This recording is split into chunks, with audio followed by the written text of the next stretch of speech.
जय हिंद दोस्तों। आज हम बात करेंगे यूपीएसआई के एग्जाम डेट के बारे में और इसमें सिलेक्शन अपना सिक्योर कैसे करें, इस पे हम चर्चा करेंगे। और पिछला कट ऑफ क्या रहा है और इस बार कट ऑफ क्या हो सकता है, इन सब पे आज हम चर्चा करेंगे। तो चलिए सबसे पहले हम जानते हैं इस भर्ती के बारे में। ये भर्ती आपकी है यूपीएसआई 2025 की। इसका जो एग्जाम डेट है, एग्जाम डेट वो है 14 और 15 मार्च। ये रहा आपका एग्जाम डेट और ये रही भर्ती। इसमें भर्ती कितनी है? 4743। पोस्ट कितनी है? 4543। ये आपके पोस्ट है इसमें। अब इससे हम क्या चर्चा करेंगे। इसमें चर्चा हमें क्या करना है कि जो इसका एग्जाम डेट है, एग्जाम डेट तो फिक्स हो गया है, लेकिन अभी हमारी तैयारी कैसे चल रही है और कैसे करनी चाहिए कि हम सिलेक्शन ले पाए। तो चलिए आज चर्चा करते हैं कि इसका जो सिलेबस है तो उसकी रणनीति क्या होगी। अभी हमारे पास बच रहे हैं लगभग 3.5 महीने।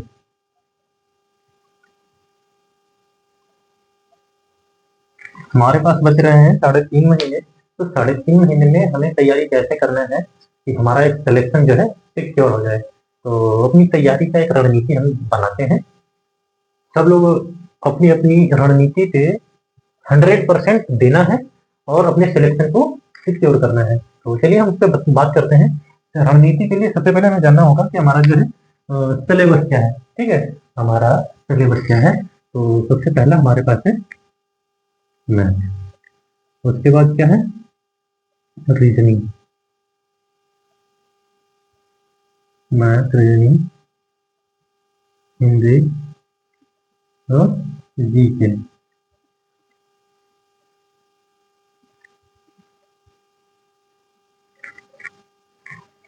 ये हमारे पास 4 सब्जेक्ट हैं।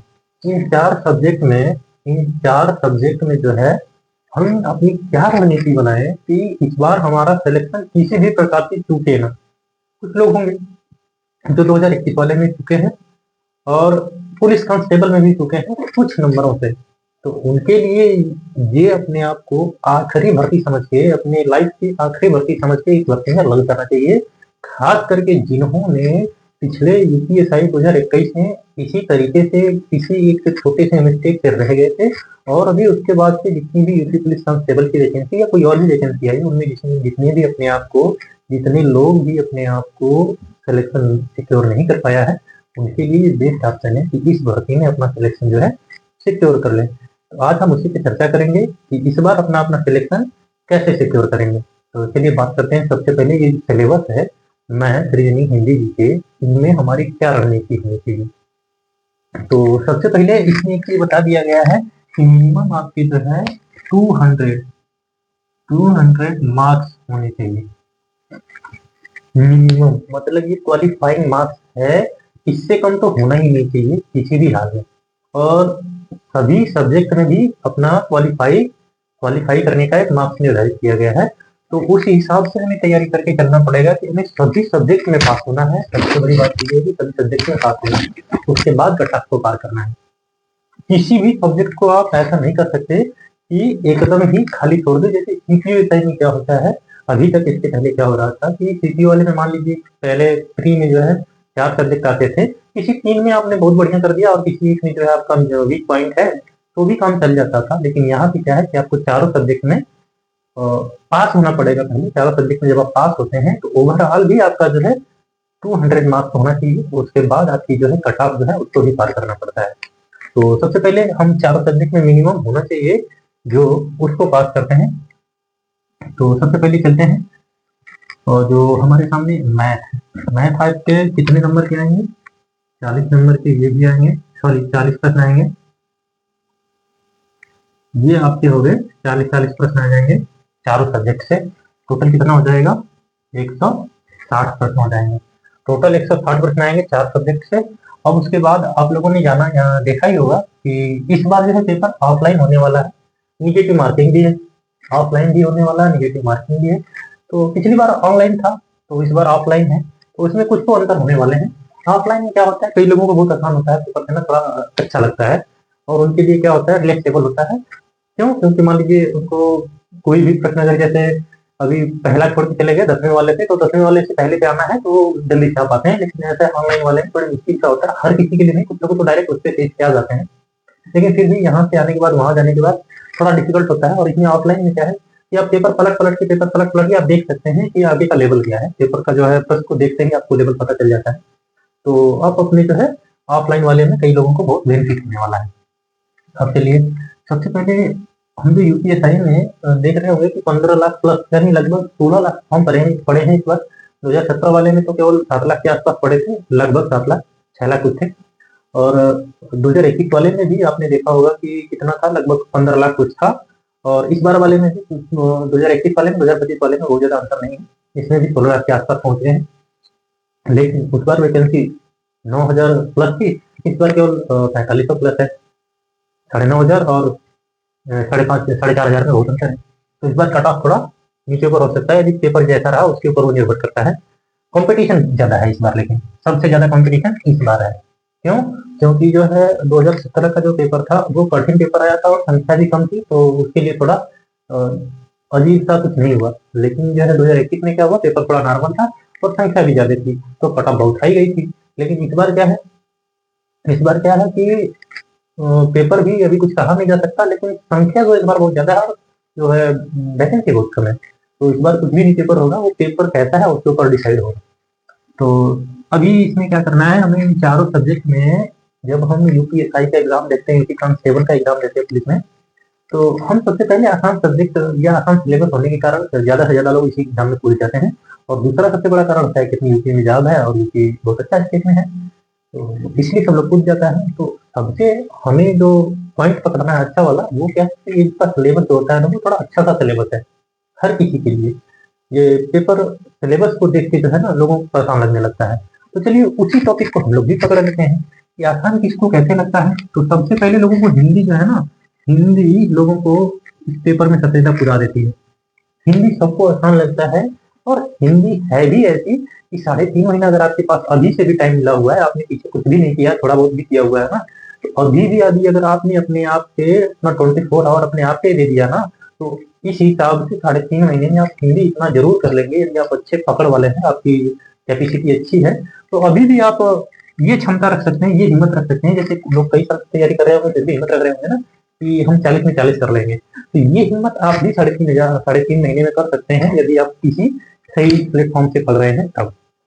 तो हिंदी आसान होने के कारण सब लोग इस एग्जाम में कूद जाता है। तो हम लोग भी उसी चीज को जो है अपना मेन पॉइंट बना लेंगे कि हमें भी हिंदी आसान लगेगा। जो भी तैयारी करने वाले हैं सभी लोगों के लिए हिंदी आसान लगे, तो हम उस चीज को नोटिस करेंगे। हिंदी अगर आसान है तो तैयारी इस हिसाब से की जाए, इस हिसाब से की जाए कि आज से हमारे पास जो है, जब से एग्जाम डेट घोषित हुआ है, हमारे पास बच रहे हैं कितने दिन, 3.5 महीने, तो हम इस हिसाब से पढ़ाई करेंगे। 30 प्रश्न तो हमारे एक्यूरेट सही हो, विदाउट एनी तुक्का, किसी भी तुक्के लगाए बिना आपके 30 प्रश्न सही हो, एकदम कॉन्फिडेंस से आपको जो आ रहे हो 30 प्रश्न भी इस टाइप के हो। ये हो गया आपका हिंदी। पहला तो हिंदी ऐसा सब्जेक्ट है जो आसान लगता है, और दूसरा सब्जेक्ट हमारे पास क्या है, रीजनिंग। दूसरा सब्जेक्ट जो आसान है वो है रीजनिंग। क्यों ऐसा होता है? क्योंकि जिसको मैथ नहीं भी आती है वो भी रीजनिंग को समझ पाता है, अगर सही जगह से पढ़ रहा हो कैसे भी, तो उसको मैथ के अपेक्षा रीजनिंग जल्दी से समझ में आ जाती है। जिसको मैथ नहीं भी समझ आती है उसको रीजनिंग आ जाती है, इसलिए रीजनिंग जो है हर किसी के लिए आसान हो जाती है। और रीजनिंग के कंटेंट भी मिल जाते हैं अवेलेबल, और बहुत क्रिएटिविटी इसमें रीजनिंग में नहीं हो पाती है मैथ के अपेक्षा। तो जो रीजनिंग तो दूसरे नंबर पे आसान सब्जेक्ट है। तो यहाँ जो रीजनिंग है ना, इस रीजनिंग 40 रीजनिंग में से यदि अगर आपने रीजनिंग को भी 30 ही कर पाए हैं, मान लीजिए कि आपने हिंदी और रीजनिंग को आसान सब्जेक्ट माना है, तो हिंदी आसान है इसलिए जो है आपने 30 कर लिया। और रीजनिंग का क्या है कि रीजनिंग क्या होता है कि आप जो टॉपिक पढ़ते हैं ना, उस टॉपिक में गलती होने का, आपको अच्छे से अगर टॉपिक समझ में आ गई हो तो उसमें गलती होने का चांस कम है। इसलिए आपकी रीजनिंग जो है हिंदी के बराबर हमने कर दिया कि 40 में 30 रीजनिंग सही हो जाती है कितने दिनों में, 3.5 महीने में। मेरा खुद का एक्सपीरियंस रहा है कि मैंने 1.5 महीने में 1.5 महीने में एक कोर्स, एक बैच खरीदा मैंने, 1.5 महीने में पूरी रीजनिंग मैंने जो है खत्म कर दी। और आज मेरा ये स्थिति है कि चाहे मैं सीजीएल दे के आऊँ, चाहे सीपीओ दे के आऊँ, चाहे इस टाइप का कोई भी एग्जाम दे के आऊँ, मेरा फुल में फुल आता है, या फिर 1-2% गलती हो जाती है। वो भी गलती तब होती है या मैं छोड़ देता हूँ, या उनको नहीं अटेम्प्ट करने के बावजूद भी अटेम्प्ट करना चाहता हूँ। क्यों गलती होती है? समय कम होता है जल्दी जल्दी के चक्कर में। मगर वो टॉपिक मतलब ऐसा रहता है ना कि जो 1-2 प्रश्न हम छोड़ भी रहे होते हैं या गलती हो जाती है, वो ऐसे टॉपिक होते हैं जो हमें आ रहे होते हैं और हम जल्दी जल्दी करने के चक्कर में गड़बड़ कर देते हैं। लेकिन फिर भी हमारे फुल में फुल रीजनिंग आते हैं। केवल 1.5 महीने मैंने कोर्स खरीद के 1.5 महीने में रीजनिंग खत्म कर लिया था। आप लोगों के पास तो 3 महीने हैं। 3 महीने में रीजनिंग खूब आराम से खत्म हो सकती है। 1.5 महीने में हमने खत्म किया हुआ है, तो 3 महीने में आराम से खत्म हो सकती है। इसीलिए मैं रीजनिंग जो है, मैं अगर फुल में फुल कर सकता हूँ, तो आप तो इतना कर ही सकते हैं कि 40 में 30 हो जाए। ठीक है, तो आपके पास महीने भी ज्यादा मिल रहे हैं, हमने तो 1.5 महीने में पूरे सिलेबस खत्म किया रीजनिंग। तो आप 3 महीने में आराम से खत्म कर सकते हैं, क्योंकि आपके पास और भी सब्जेक्ट हैं। मैं जब रीजनिंग खत्म किया था 1.5 महीने में पूरी रीजनिंग को, तो मैं रात दिन जब हो तब मैं तो रीजनिंग को ज्यादा पढ़ा, बाकी सब्जेक्ट को बहुत कम कर दिया था। लेकिन आपके पास और भी सब्जेक्ट है, इसलिए आप हमने 1.5 महीने में खत्म किया है, तो आप 3 महीने में खत्म करिए। अब आ गया रीजनिंग में 30%। अब आते हैं मैथ में। मैथ जो भैया है इसमें, समझ लीजिए कि ये जो आपका 40 मैथ है ना, इसमें 20 प्रश्न तो समझ लीजिए रीजनिंग के पार्ट रहेंगे। जो यूपीएसआई में, जो यूपी कांस्टेबल में मैथ आती है, उसमें रीजनिंग के पार्ट होते हैं। तो यहाँ पे आपके 40 में आप 20-20 में बांट लीजिएगा अगर, तो जो मैथ है, आप मैथ के पोर्शन को 3.5 महीने में इतना तो जरूर पढ़ लेंगे कि केवल 10 प्रश्न आपके सही हो जाए। ठीक है, केवल 10 प्रश्न आपके यहाँ से सही हो जाए और उससे प्लस रहे कम ना रहे। 3.5 महीने में मैथ आप इस हिसाब से पढ़िए कि 20 में से 10 मैथ सही हो ही जाए, उससे प्लस हो उससे कम ना हो। उसके बाद बच रही है आपके सामने रीजनिंग। उसमें जो मैथ है 40 मैथ में से 20 जो होती है रीजनिंग के पार्ट होते हैं, और 20 मैथ होती है। मैथ भी 20 में इतना कैलकुलेटिव नहीं होती है कि आप ना कर पाए, 10 तो हो ही जाएगी आपने 3 महीने अगर अच्छे से पढ़ाया तो। अब इसके बाद रीजनिंग बचती है, इसमें से आप कर दीजिए 25। मतलब आपके जो है मैथ वाले सेक्शन से केवल 25 सही कर रहे हैं। तो मैथ कठिन होती है लोगों के लिए, इसलिए जिनका मैथ अगर सही है तो मैथ में बढ़ा ले, बाकी और कहीं थोड़ी सी कम भी हो जाएगा तो चल जाएगा। तो अभी आपको क्या करना है, मैथ में केवल 25 कर लेना है, इसमें 30, इसमें 30। और जो जीके है, जीके में आपका ये टारगेट होना चाहिए, इसमें जीके का जो है क्या सिस्टम की पॉलिटी है, पॉलिटी के बाद मूल विधि है, हिस्ट्री है, पॉलिटी मूल विधि।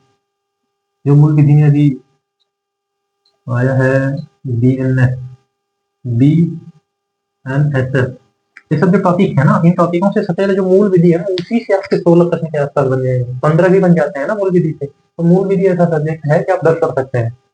इसी टाइप से जैसे पॉलिटी मान लीजिए 8 प्रश्न के आसपास बन जाता है आपका।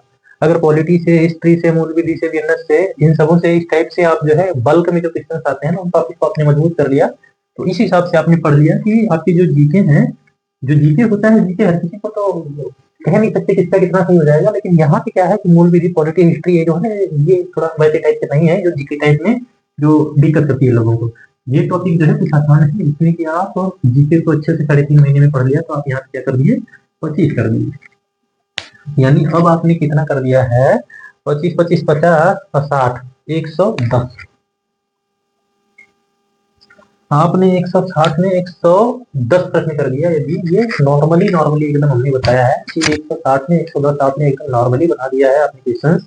110 तो हमने नॉर्मली बनाया है। अभी कैसे, क्योंकि यहाँ जो है मैथ वाला सेक्शन है, मैथ जो हमने 40 में केवल 25 आपका टारगेट दिया हुआ है, आपका इससे प्लस होना चाहिए, इससे आपका प्लस होना चाहिए। और हिंदी जो है आपका प्लस होना चाहिए, रीजनिंग प्लस होना चाहिए, जीके अगर इतना भी रह जाए तो भी चल जाएगा आपकी। इनमें जो है तीन में तो प्लस होने ही चाहिए। यदि आपने इसमें 5 से 10 प्रश्न और ऐड कर लिया, ठीक है, 5 से 10 प्रश्न आपने अगर ऐड कर लिया ना, 5 से 10 प्रश्न इसमें ऐड कर लिया, तो आपके 115 से 20 बन जाते हैं प्रश्न। 115 से 120 20 अगर बन जाते हैं तो आप कट ऑफ में रहने का पूरा चांस रख सकते हैं।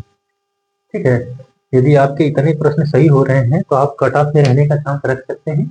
यदि आपके इस हिसाब से ये जो हमने टाइमिंग बताया है कि 3 महीने में 30% का टारगेट रखा है, 25% का टारगेट रखा हुआ है ना, ये आपके टारगेट पहले पूरे हो जाते हैं तो आप और ज्यादा कर सकते हैं। मतलब कि आपने 160 में 120 प्लस का टारगेट बना दिया ना, तो उनका सिलेक्शन तो एकदम ही सिक्योर है।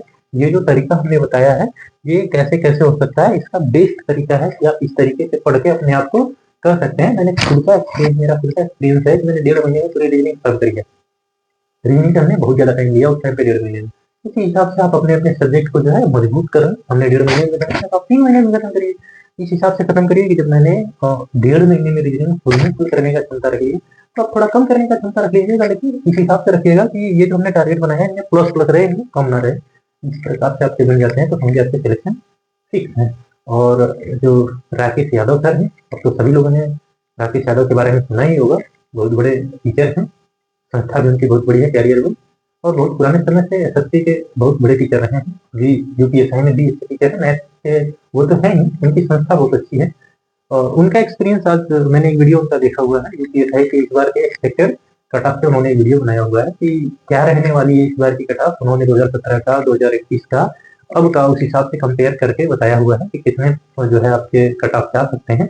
और फिर भी उन्होंने यही बात रखी है कि इसमें जो कट ऑफ है वो आपके एग्जाम लेवल के ऊपर निर्भर करती है कि एग्जाम लेवल जिस लेवल का रहेगा उस हिसाब से आपकी कट ऑफ नीचे ऊपर होगी। तो दोस्तों, आज की हमारी जानकारी आपके लिए थोड़ी भी हेल्पफुल लगी हो तो प्लीज़ हमारे चैनल को सब्सक्राइब करके रखें और हमारे वीडियो को लाइक शेयर कमेंट करते रहें। बहुत बहुत धन्यवाद यहाँ तक हमारी वीडियो देखने के लिए।